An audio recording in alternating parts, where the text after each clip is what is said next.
Previously on Classroom Hacks.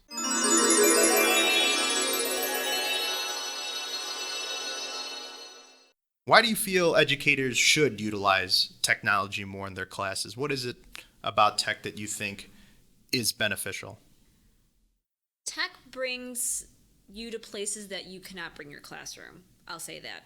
So if you want to bring your students to, I don't know, because I teach life sciences, if you want to bring them to Bali or something, or to the Philippines, or some kind of place where like trees are burning and there's like constant forest fires, you could bring them there.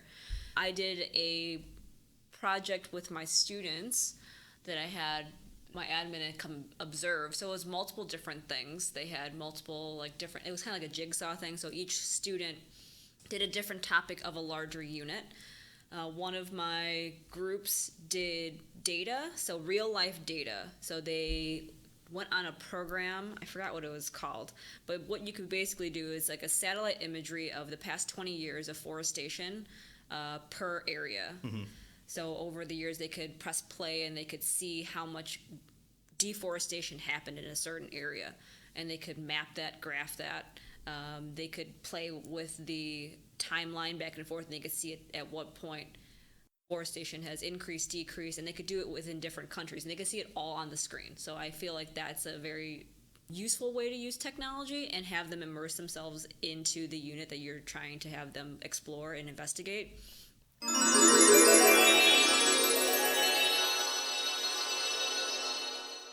Good morning, everybody. We hope you are doing well on this Monday morning, July 2nd, 2018. On today's episode, we're talking about experiences. Experiences are a funny thing because they are essentially the foundation of how we see the world. We learn from our experiences, whether those are in or outside of a classroom, and some may argue that there is no better life experience than what you get out in the real world, when you have to change a tire, when you have to cook your own meal, when you have to do your own taxes, when you have to solve a problem without the confines of a classroom. When you learn how to do it, you essentially have a life skill for the rest of your life. And that's what we're going to focus on in today's episode, is this idea of experience, stepping out of our own comfort zones into other people's shoes to become a more well-rounded individual. And as most of you know, not too long ago, we lost Anthony Bourdain, a world traveler, someone who essentially brought different parts of the world into our living rooms every week. And to quote Mr. Bourdain from his final show on No Reservations, "If I'm an advocate for anything, it's to move as far as you can, as much as you can, across the ocean or simply across the river. Walk in someone else's shoes, or at least eat their food. It's a plus for everybody." And so today, that's what we're going to try to do. We're going to try to examine some of our experiences and how those have transferred into our classrooms. And hopefully, we can all share in some of our experiences as we talk about that today on episode 10, Experiential Learning. We hope you enjoy. You know, experiences, they shape us, they influence us, they remind us to never eat at a particular restaurant ever again. Experiences are life's patchwork of events that arguably ultimately define how we perceive the world. On today's episode, we talk about some of the life experiences that have stuck with us, that have meant the most to us, and have been the most beneficial when it comes to our pedagogy. So as always, sit back, relax, and enjoy this episode of Classroom Hacks, Experiential Learning. And through that, we are live from the Pantheon of Pedagogy, the Mecca of Methodology, your vacation from vacation, your real life buddy comedy, where you can learn to seriously take teaching not so seriously. This is, and we are, Classroom Hacks. Pedro, how you doing? Good. Once again, I'm Peter Canetis. And I'm Eric Tan, and we are now into the double digits for our episodes, and this is going to be an episode that I was actually looking forward to in regards to experiential learning, because one of the things that we often take for granted is that a lot of how we see the world and how we understand it and how we transfer that sort of knowledge and wisdom onto our students, onto others, are through our experiences. Why this can be beneficial, especially in the classroom, is because these are the things that will potentially lead to the topics we talk about. These will be the things that potentially lead to the type of teachers we are. And one of the great things about experiential learning is that you're never too old for it, that you could always learn something new if you go out there, if you're willing to try it, if you're willing to step outside your comfort zone. Or it might just happen serendipitously, where you're out with friends, or you went to go see something and you experienced something that you never experienced before, and then you say to yourself, I want to learn how to do that. I want to be able to sort of replicate that or be that way when it comes to my teaching. And so I'll pass this along to Pedro. If you want to maybe give us some experiences that might have stuck with you outside of a classroom, whether those be positive or negative. If you want, maybe we can start with positive experiences that have sort of meant something to you or you carried with you throughout this time in your life. You know, one thing first, this is episode 10. This is kind of a milestone for us. This is a milestone. We need to have a little celebration. No, neither of us baked a cake or anything. I know, it's true. We could set off some fireworks during the podcast. Yeah. And people are like, what's that noise? What's going on over there? So yeah, I just thought it. Our 10th episode. Good job. You're looking better than ever. Thank you. We made it. We sound almost better than ever. Looks like we made it. Little Barry Manilow. Oh. What are we talking about? Who are we again? Oh, experiences. Yeah. And feel free to cut out any of this stuff that we just said. No, never cut it out. Okay. So, yeah, one thing, let me start from an experience in school. Let me go back to high school and talk about another teacher from the same school I mentioned one last episode. But now one of my teachers, actually my government teacher, and that was the class where he had to learn about the Constitution and pass the test to pass high school. I'm not sure if that was part of your experience where you had to pass the Constitution test to pass high school. If I can interrupt for a second, my wife, her Constitution test was very different than mine. I believe we had like a multiple choice. She said she had to memorize the Constitution and fill in the blank with hers. Was that how yours was? Really? No, yeah. Ours was like yours. Objective, multiple choice, true, false. Yeah. Did you go to a public? Yeah, public Yeah, school. I went to public too, and she went to Yeah. private, and she said she had to memorize and fill in the blank. That's crazy to me. Yeah. Well, we should have another podcast episode about private versus public. Yeah, exactly. Homeschooling versus public education. All the different varieties there, the pros and cons. Yeah. And so going back to my public high school experience, I had a teacher, Mr. Carlson, for government. And he was one of those teachers that, how do I say this? He kind of had groupies. Mm-hmm. But what was funny was he was very old school in a lot of ways. Yeah. So you think he was an old school teacher, but yet attracting a lot of groupies. And when I say groupies, I mean like students who would keep in touch with him for decades after they graduated. Students who would go to spend their lunch hour in his classroom. And I was one of those students who at time, like about 8, 9 of us, would go and just have lunch and just talk with him about life. And of course, whether it's history, but just life in general. It could be even sports.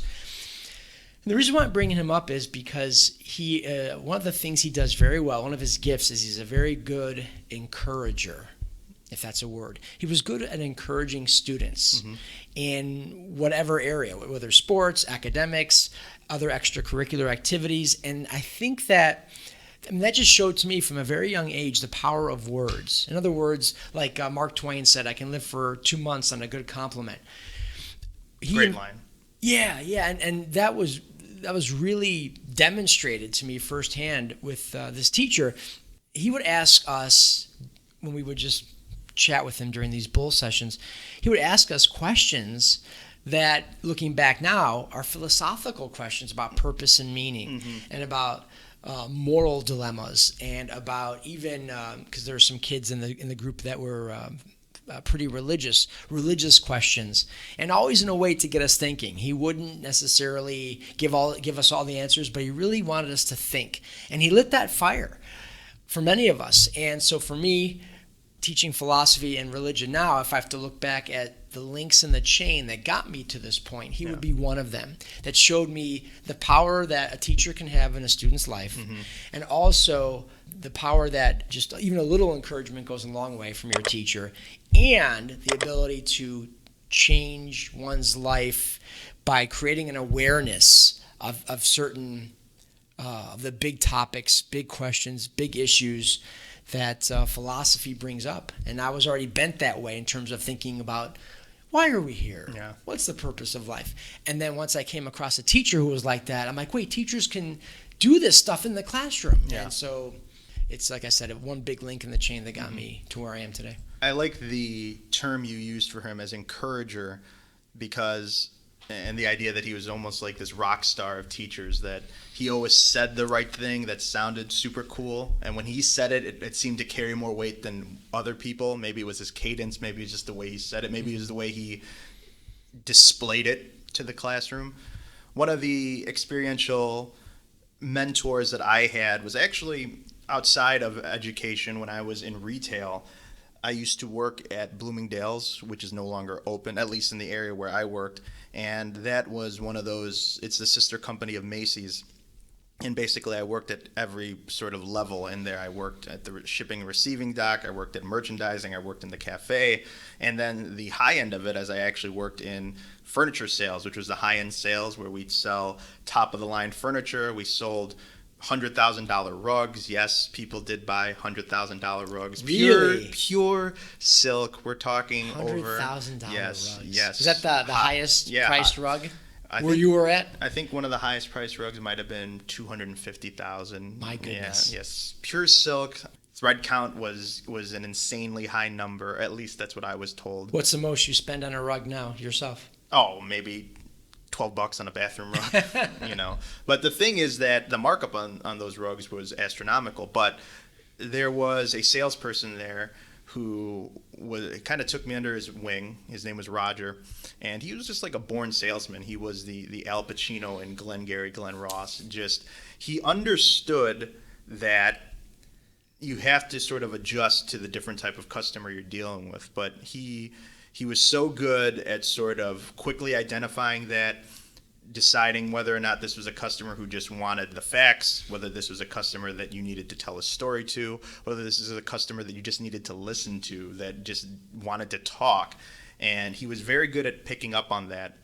And he himself was a natural storyteller. One thing that I learned from him was that he actually, I don't think he ever actually really sold the item. He sold like the idea of the item through a story. Like, oh, you're not buying a $100,000 rug, you're buying a new piece to your home. And he would never say house, he would say to your home. You're completing this room. This brings everything together. He always told the story around the actual piece. And that was something that I carried with me through into my teaching, where, and I use this as an example all the time, some of the greatest shows, whether it's Mad Men, whether it's Breaking Bad, even early Walking Dead, where it's never about the advertising, it's not about the meth, it's not about the zombies, it's about the people and the idea behind the human condition and what we go through. And to me, that's always been the important thing to get out of that, is how do you connect to your students through that level? And you're not just telling them, or you're not just selling them the lesson plan, you're trying to tell them the story around it, why it's important. To transition from there, Pedro, do you happen to have a potentially negative experience that you learned from? That, I mean, obviously you don't have to go into anything dark or morose if you don't want to, but anything that might not have been the most positive that you took and you said, this was an experience that I will remember and I could potentially benefit from? Well, this is a great question and funny in one sense. Okay, so long story short, when I was in my early 20s and up until my early 30s, I was trying to make my living as an actor. I pursued it out here for 5 years in Chicago, did a lot of theater, then moved out to Los Angeles, and this is back in the mid-90s, to pursue film and TV out there. And it wasn't, my thoughts were, oh, I need to be a star, but just more so, just to make a living, even a modest living, but doing what you love, right? To me, film, television, it's my favorite medium of art when it is art. I'm not saying it's always art, but there's a lot of good stuff out there. And so, you know how the story goes, you go out to Hollywood and 97% of the actors out there are not making their living from acting. So we have to have those day jobs, the survival jobs. So I did a whole bunch of things. I waited tables. I did temp jobs, and I was a substitute teacher as well in public high schools in Los Angeles. So as years go by and I'm pursuing acting, I'm doing plays, I'm doing a little film here, a little TV there, I began to realize over the years that I was falling in love with teaching. And then something happened to me I thought would never happen. I said to myself, I actually want to go back to school and get a degree, get my master's so I can teach. And I ended up getting two masters, and my desire for acting disappeared and my desire for teaching blossomed. And so this is something I tell my students who, as we know, many of our students are at a crossroad in their life. They're trying to figure out, what should I major in? What should I pursue? How about career-wise? And many of them are saying, I don't know what I want to do. And so one thing I tell them based on experience, I say my experience, look, I changed my major twice. I changed my career a few times. Don't be afraid to find a new passion. Don't be afraid if you find an opportunity or another avenue where you can excel. Don't be afraid to switch paths. And sometimes we think, oh, like I could still be to this day, Eric, still acting, still getting by with my survival jobs. And hey, there's nothing wrong with that. But to me, like I said, my passion switched, but the opportunities also opened up in that area. And so one thing I also tell students, and I got this, this is not new to me, I did not make up this quote, but it's don't follow your passion, but always take it with you wherever you go. That's a great line. And so, how about you? I just went too long, I think. No, there's never too long. That was a great way to sort of even address what we do here today, that both Pedro and I are educators, but I also love podcasts. I love the idea of trying different things with audio. I'm actually really into video editing. I love doing that stuff. And I really just kind of wanted to see if I could put together a podcast, create this sort of brand for Classroom Hacks, and see how far we could take it. And Pedro and I have been along for this ride, and it's something that has been a great experience because I had to learn from it. I had to figure out how to even use microphones on my computers, use Audacity, tinker with different things. And believe me, it wasn't even until episode 9, the previous episode, that I finally realized and even had to learn how to get 2 mics to work on Audacity. And that was a sort of hurdle in itself.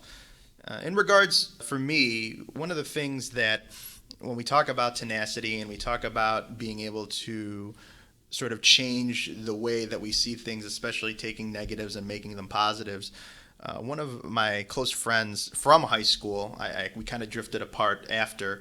He passed away recently, and it was a sad event.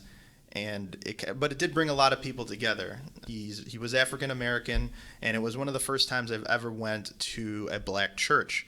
And one of the things I will say about this experience was that it was not what you would sort of expect from a typical sort of funereal wake or anything like that. This was seen as a celebration of life. This was seen as a homecoming.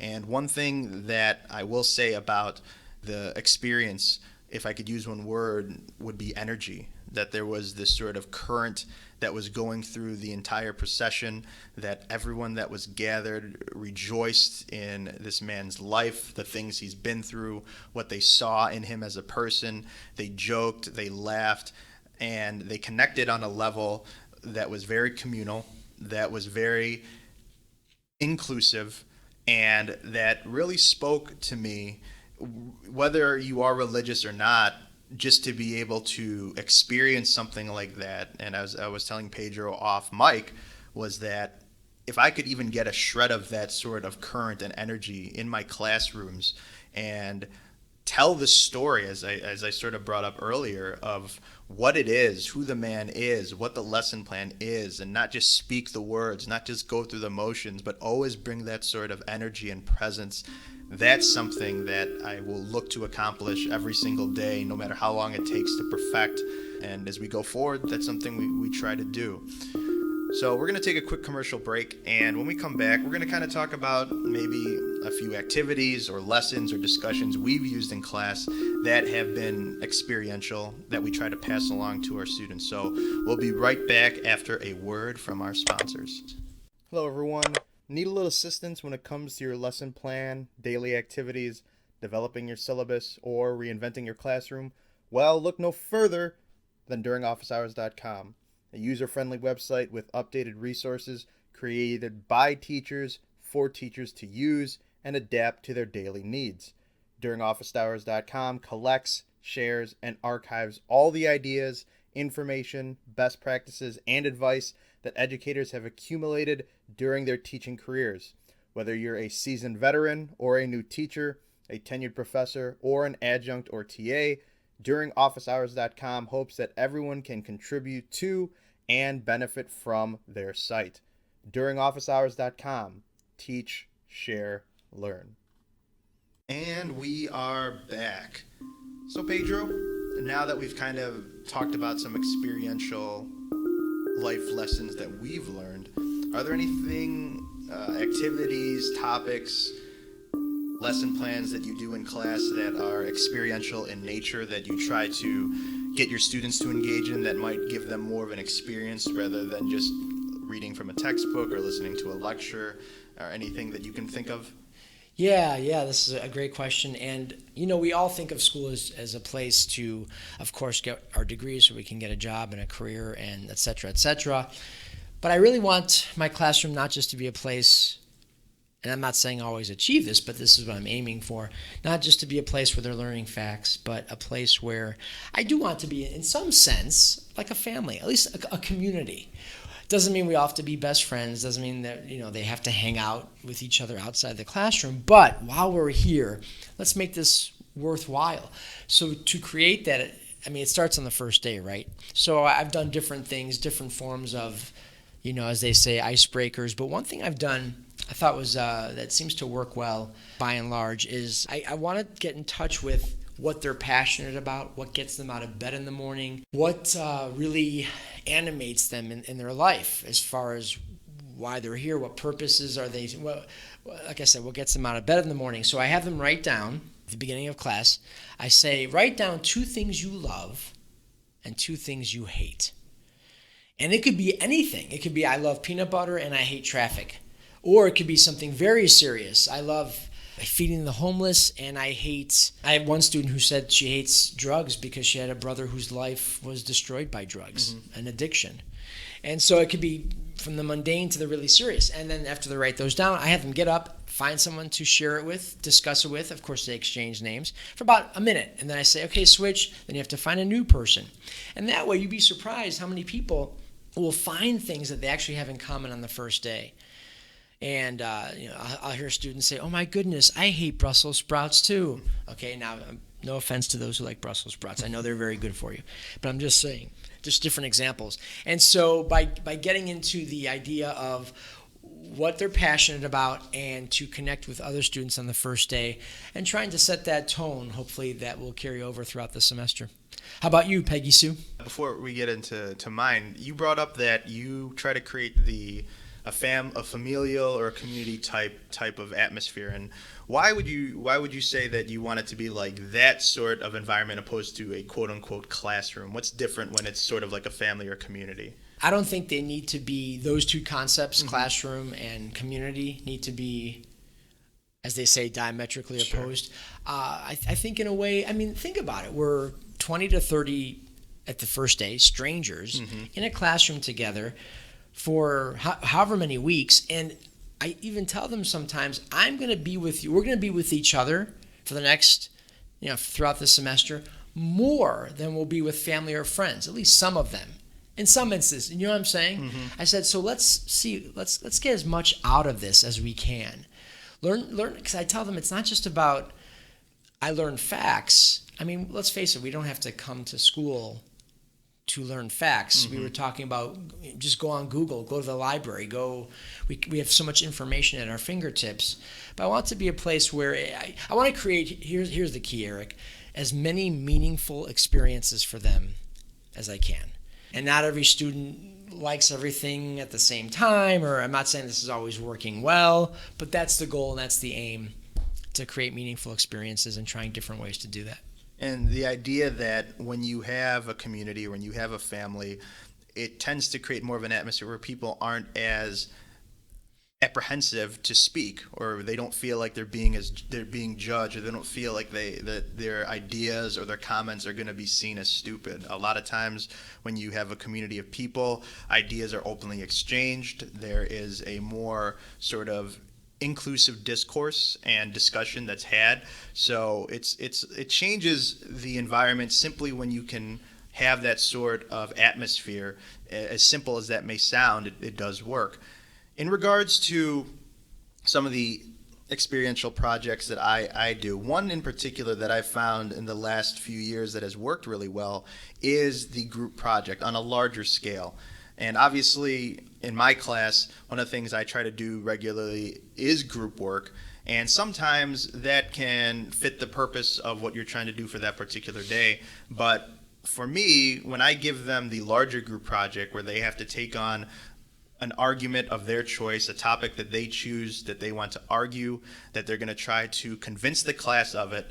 And on top of that, one additional element that I add is that they have to teach the class opposed to just telling the class about it. So say, for instance, their topic might happen to be on gun control, or their topic might happen to be on standardized testing or something to that degree. They can't just go up there and give us facts. As Pedro said, anyone can learn facts. But the difference between being a student and being a teacher is that when you actually have to teach somebody something, you yourself have to have a certain degree of understanding of knowledge about the subject, and you have to be able to transfer that in a way that your audience understands what it's about. When they work on this in a group, it's fascinating, and I've seen this the last few semesters, is that as soon as I assign the groups and I put them in their groups and then they decide their topics all in the same day, they'll get in their groups, they'll figure out their topic, they're going to figure out their group leader, and they're going to figure out how they want to break up the workload. It's amazing how quickly these students gravitate towards one another, how quickly they get on Google and they create a Google Drive, they create a chat group, they create some way that they can get into contact with one another, and then they have to learn how to divide that up. So right from the get-go, they're getting an experience that they might not normally get just in a regular class. And then that has to carry forward because each of them has a level of accountability, especially when they sort of delegate who's going to do what, and when they set deadlines, and when they have to turn in things, and they can still have a sort of communal access to this discussion. It creates a project that leaves people feeling responsible, gives them a sense of accomplishment, and it allows them to meet together and find out things about one another outside of a classroom. And just last semester, I had a group of students who I put in a group that actually ended up becoming really good friends. They went out multiple times to either the Forest Preserve or to Denny's or to other places, and they talked about their project, but they also connected. And this was a group of students that were very diverse. White kids, Middle Eastern, Asian, Hispanic, Black, and they all found this common ground with the project being the sort of underlying idea. But the biggest thing that I felt they took from it was just getting a better sense of one another as people, because their topic, I believe, was on immigration reform. And they listened to each other's stories. They listened to the things that their families had to go through as either people of color or as immigrants. And to me, that takeaway was much more beneficial than what they might have just gotten from a classroom if, say, we just talked about immigration reform or lectured about it. And so, to me, that is what is at the core of experiential learning, and why Pedro brought up earlier the idea of community and bond and family. Having that sort of atmosphere can change people's perspectives on one another, can change the way we might look at each other. We won't just look at each other as students or as statistics or as other things, that we can see each other as people, and that's what we kind of get from this. Before we go today, Pedro, is there anything else you might want to add to this sort of experiential learning episode?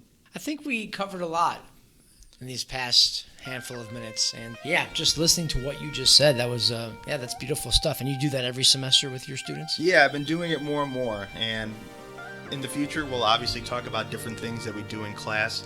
Next time we meet, it's actually going to be one of our more comedic episodes, not in the sense that we're going to be, juggling Keystone Yeah, cops. keystones and chainsaws and bowling alley pins. But we're going to be looking at some of the bloopers of our day-to-day basis and of our careers.